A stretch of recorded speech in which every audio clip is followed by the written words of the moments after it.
नमस्कार। आज हम बात करेंगे टाइप्स ऑफ कॉफ सिरप के बारे में। जब कभी आपको खांसी होती है, आप दुकान पर जाते हो या किसी दवाई की दुकान के शेल्फ पर देखते हो, पचासों तरह के कॉफ सिरप रखे रहते हैं। आपको समझ में नहीं आता कि इनमें से आपके लिए कौन सा अच्छा है। आप दुकानदार को बोलते हो, भाई खांसी की दवा दे दो, खांसी की सिरप दे दो। वो कोई भी उठा के अपने हिसाब से आपको दे देता है, जिसमें आपको कुछ भी नहीं समझ में आता कि आपको कौन से टाइप की खांसी है और कौन सी खांसी की सिरप आपके लिए अच्छी होगी। ये आपको समझना कई बार मुश्किल पड़ता है। तो आज हम बात करेंगे खांसी के कफ सिरप में डिफरेंस क्या होता है, आपको किस तरह की खांसी है उसके हिसाब से आपको किस तरह का कफ सिरप लेना चाहिए जो कि आपको ज़्यादा फायदा करेगा।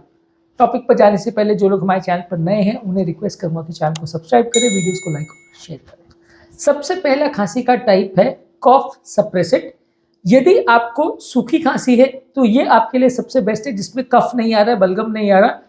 यदि बलगम वाली खांसी में आप कफ सप्रेसेंट लेंगे तो बलगम गले में फंस जाएगा, वो निकलेगा नहीं और वो आपको अलग से परेशान करेगा।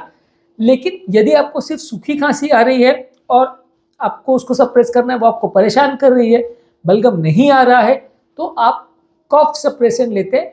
ये ब्रेन के लेवल पे काम करते हैं और ब्रेन को एक तरह से, जो ब्रेन में कफ का सेंटर यानी खांसी का सेंटर है या रिफ्लेक्स कफ जहाँ से ब्रेन में चालू होता है, वो जगह को सप्रेस करते हैं, जिसकी वजह से आपको खांसी नहीं आती है। इसमें डेक्स्ट्रोमेथोर्फिन और कोडीन ये काफ़ी कॉमनली यूज होता है। कोडीन से कुछ कुछ लोगों को कॉन्स्टिपेशन होता है, एक तरह का पेन किलर या ओपियोइड ग्रुप का ड्रग है। बाकी ये दोनों कॉमनली यूज दवाई होती है जो आपको अगर सूखी खांसी आ रही है तो इसका प्रयोग करना चाहिए। कफ सप्रेसेंट यानी खांसी को दबाती है, लेकिन बलगम वाली खांसी में इसको प्रयोग नहीं करना चाहिए, नहीं तो बलगम निकलना मुश्किल हो जाएगा। ज़्यादातर अगर आपको बहुत ज़्यादा खांसी आ रही है और ये खांसी आपकी नींद को, आपकी डेली एक्टिविटीज़ को अफेक्ट कर रही है, तभी इसको लेना चाहिए, नहीं तो नहीं लेना चाहिए। दूसरा जो कफ सिरप का चॉइस है या क्लास है वो एक्सपेक्टोरेंट्स बोलते हैं, जो बलगम निकालने के काम आती है। इसको ऑब्वियसली आपको उन केसेस में यूज करना चाहिए जहां आपको खांसी के साथ बहुत ज्यादा बलगम आ रहा है, लेकिन बलगम निकल नहीं रहा, गले में फंसा हुआ है, बार बार आपको गहरी गहरी खांसी करके उसको निकालने का प्रयास करना है। तो गुआफेनेसिन करके एक केमिकल होता है, वो इन कफ सिरप में होता है, ये बलगम को निकालने में मदद करता है। उन लोगों को प्रयोग करना चाहिए जिनको खांसी के साथ बहुत थिक कफ आ रहा है, बलगम आ रहा है, बलगम निकालने में तकलीफ हो रही है, वो गले में फंस रहा है, तो उसको इस तरह का कफ सिरप प्रयोग करना चाहिए। इसके अलावा कुछ कॉम्बिनेशन कफ सिरप आते हैं जिसमें खांसी के सप्रेसेंट भी होते हैं, बलगम निकालने वाले एक्सपेक्टोरेंट्स भी होते हैं। इनका प्रयोग हमको वहां पे करना चाहिए जहां जुकाम वगैरह हो रहा है, हमको वहां पे खांसी भी हो रही है और बलगम भी बहुत ज्यादा हो रहा है, वहां पे हम इनका प्रयोग कर सकते हैं।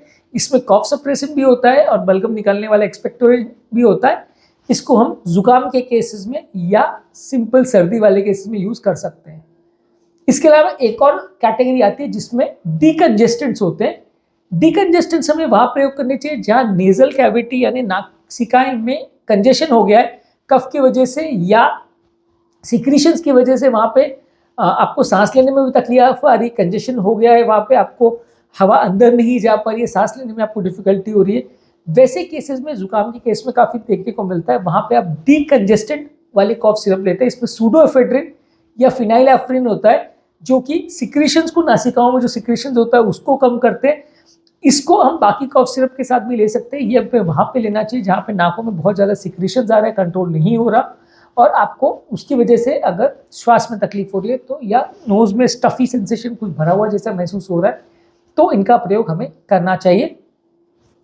इसके अलावा कुछ ब्रोंकोडायलेटर्स आते हैं। ब्रोंकोडायलेटर्स का मतलब ये है कि वो हमारी श्वास की नलियों को डायलेट करते हैं, उनको फैलाते हैं। जब ब्रोंकाइटिस की वजह से या एस्थमा की वजह से अगर खांसी आ रही है तो टर्ब्यूटैलिन काफी कॉमनली यूज होता है, ब्रोंकोडायलेटर जैसा, ये यूज किया जाता है। ब्रोंकोडायलेटर्स वाले कॉफ सिरप बाकी के कॉम्बिनेशन में भी आते हैं, यानी कॉफ सप्रेसेंट के साथ, एक्सपेक्टोरेंट के साथ या कॉम्बिनेशंस के साथ भी आते हैं। ये बेसिकली हमारी नलियों को डायलेट करके खांसी को कम करते हैं। ये ज्यादातर वहां पे यूज करना चाहिए जहां अस्थमा वगैरह का प्रॉब्लम है। इससे किसी किसी की हृदय गति बढ़ सकती है क्योंकि ये बीटा रिसेप्टर्स पे काम करते हैं जो कि हार्ट में भी होता है। तो इस तरह का कॉफ सिरप पीने से आपकी धड़कन बढ़ सकती है। तो जो भी कॉफ सिरप में टर्ब्यूटैलिन लिखा हो या ब्रोंकोडायलेटर्स लिखा हो, वो एस्थमा रिलेटेड कॉफ में आपकी मदद करेगा। इसके अलावा नेचुरल या हर्बल कॉफ सिरप भी कई बार आते हैं। सबको लगता है कि हर्बल है तो सबसे बेटर है। लोगों का इंडिया में तो कॉन्सेप्ट ये है कि जो हर्बल है वो चीज़ नुकसान नहीं करेगी, वो फायदा ही करेगी। हर्बल कॉफ सिरप में ज़्यादातर शहद, अदरक, यूकेलिप्टस और मेंथॉल होता है जो कि गले में तरावट देता है। 2-4 घंटे के लिए ये आपको खांसी में राहत दे सकता है। नॉन सीवियर कफ्स यानी जहाँ खांसी बहुत ज़्यादा नहीं है, वहाँ पे ये आपके लिए फ़ायदा करेगा। थोड़ी बहुत खांसी आ रही है तो वो आपके गले को तरावट दे के फ़ायदा करेगा, लेकिन जहाँ पे सीवियर कफ है या बार-बार कफ आ रहा है तो वहाँ पे आपको या तो कफ सप्रेशन लेना पड़ेगा, या एक्सपेक्टोरेंट्स लेना पड़ेगा, या कॉम्बिनेशन लेना पड़ेगा, या डिकंजेस्टेंट लेना पड़ेगा, या ब्रोंकोडायलेटर्स लेना पड़ेगा। इनमें से कोई लेना पड़ेगा। अगर आपको खांसी बहुत ज़्यादा आ रही है तो हर्बल कफ सिरप या नेचुरल कफ सिरप ज़्यादातर माइल्ड खांसी या थोड़ी खांसी में वर्क करेंगे। जब कभी भी आपको खांसी हो रही है तो सबसे पहले ये वैल्यूएट करिए कि आपको खांसी कैसी है। सूखी है तो कफ सप्रेसेंट लीजिए, बलगम वाली है तो एक्सपेक्टोरेंट्स लीजिए, खांसी और बलगम दोनों है, बलगम निकालने में तकलीफ हो रही है तो कॉम्बिनेशन लीजिए, एस्थमा रिलेटेड कफ है तो आपको ब्रोंकोडायलेटर्स लेना चाहिए, माइल्ड खांसी है तो चाय वगैरह लेके या हर्बल सप्रेशंस लेके काम चला सकते हैं।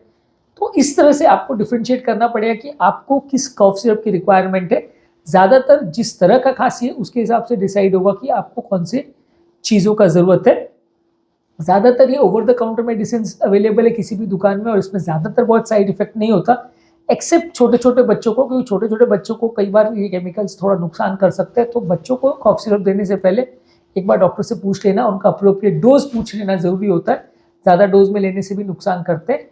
कई बार ये होता है कि जब बहुत सीवियर खांसी होती है और खांसी आपके दिनचर्या को अफेक्ट करती है तो कफ सिरप, खासकर जो कफ सप्रेसेंट वाली सिरप है वही थोड़ा बहुत काम कर पाती है।